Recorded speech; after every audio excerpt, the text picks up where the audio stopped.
it's Meatless Monday. We are making the egg bake again that you saw in our last video. Pretty much doing it the same. What I have in here is I cut up some red potatoes, 1 green bell pepper, some onion, some garlic, a banana pepper, and some other orangish pepper that was in from our CSA. And I'm going to go chop up some tomatoes and add the tomatoes after these have sauteed for a little bit. And I'll also season this with salt and pepper. And I've got the oven preheating to 350. Then I've got to shred some cheese and whisk the eggs. Okay, so I let that saute for like 10 minutes on medium and added some tomatoes at the end. And then over here I shredded some cheese. And then here I whisked together 8 eggs and some milk and some salt and pepper and fresh basil from our garden. So I'm going to spray the pan first and then layer it with some cheese and then put the veggies on top and then some more cheese and then pour the egg mixture over top and then bake it at 350 for 40 minutes. That's what it looks like when I got it all put together. I went ahead and whisked 1 more egg, so it's 9 eggs. Now I'm just going to stick it in the oven.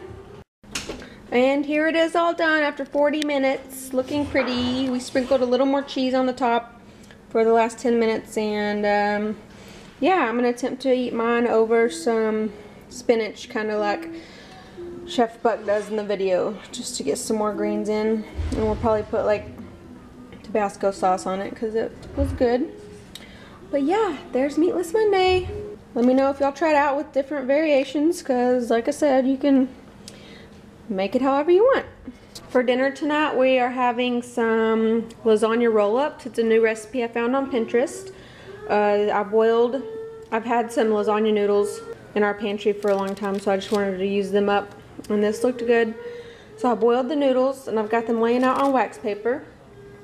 And here I mixed together, calls for 6 ounces of cream cheese, but I only had 4 ounces, so I added a little bit of sour cream to it, and then ½ a teaspoon of garlic powder, 1 cup of shredded mozzarella, ½ a cup of Parmesan, and ½ a cup of milk, and then 2 cups of shredded chicken, and 2 tablespoons of fresh parsley. And I'm using this marinara sauce, so I just laid it out on the bottom of the pan. And now I'm going to spoon the mixture into these and roll them up and let them cook in the oven. So in the recipe she says to use 8 noodles, but I had 9, so I used 9. And I feel like I put plenty of filling in them. So you might want to use 9 or 10 noodles if you make this recipe. Now I'm going to pour some marinara sauce over each one of them, cover them up good, and then sprinkle some more mozzarella and Parmesan. And then cover with foil and bake for 25 minutes. Okay, here it is all done. What do you think, Jared? I think it's good. Flavorful. It's pretty good. And I just sauteed some squash and onions on the side because we had a lot from our CSA. And maybe you guys know, I mean, it's good. We just sauteed it in butter and olive oil and added salt and pepper. One thing that bothers me is that the skin is still tough. Watch, guys, JoJo loves it. So I don't know if it's supposed to be like that.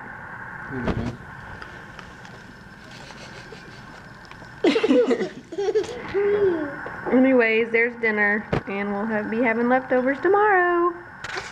It is Wednesday night, and I am getting Thursday's dinner ready because I'm making a marinade. We're having something different. We're doing a grilled ginger sesame chicken salad, and I chose this recipe to use up our Napa cabbage from our CSA. So the marinade is 1/4 cup of soy sauce, and then 3 tablespoons of canola oil.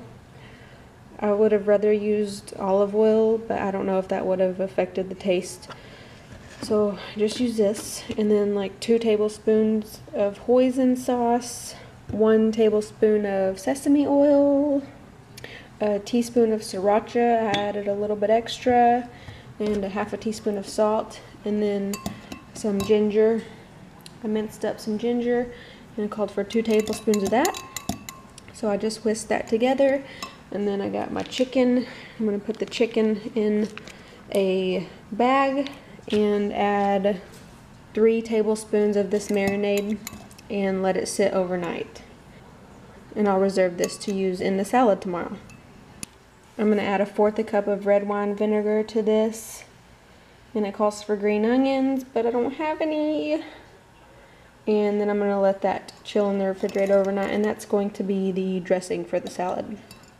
Okay, so we let the chicken marinate overnight. Let's see, it's 6:30, geez.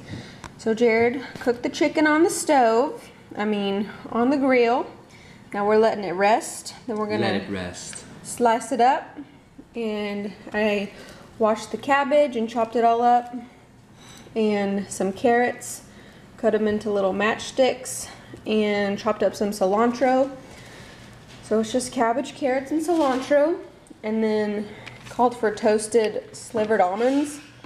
So I attempted to toast them. I don't know if I did it right. And some sesame seeds. So we'll mix it all together. Here's the dressing. And that's pretty much all there is to it. I think it would be good if I had the green onions, even though we don't normally like green onions, but I do know that it would taste better with them. Anyways, we'll show you when it's assembled. Well, here it is all put together. The chicken tastes really, really good. And so we'll see what Jared thinks of the salad. Jojo's got some of the chicken and cottage cheese and veggies. And then we also have some watermelon. Well, he says he likes it. He didn't realize it was cabbage. He thought it was lettuce. I can taste the difference between cabbage and lettuce. But it's full of flavor. You can definitely taste the ginger.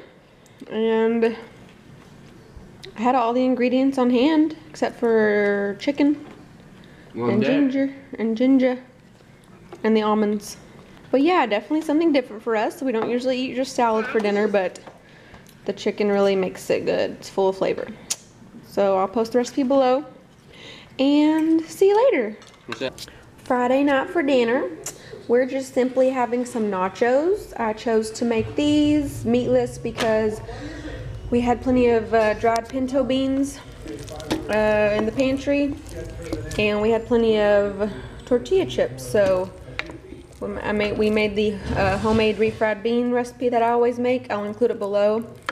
They just cook in the crock pot all day. It's got like onion, garlic, and jalapeno, and then a few spices and water, and you cook it on high all day, and the house smells delicious when I walk in, and they're really flavorful and good, and better than the canned stuff, like I always say. So I don't really know what I'm gonna do. I'm just gonna put them on here and sprinkle cheese and whatever else I can find. I know I have avocado and plenty of tomatoes and onions and jalapenos, so we'll just see what happens, and I'll show you guys, and then I'll bake them in the oven and let the cheese melt. So yum, I love nachos. So very simple dinner, just beans and cheese and chips. Baked it in the oven until the cheese melted, and then whipped up some pico with our tomatoes, jalapenos, onion, cilantro, lime juice, and some salt, and an avocado, and we got sour cream and some watermelon. So there's Din Din. Say hi. Hi. Say bye. Hi. Bye, Felicia. Din Din. Are you gonna eat your nachos? This is Din Din. Yes, this is Din Din.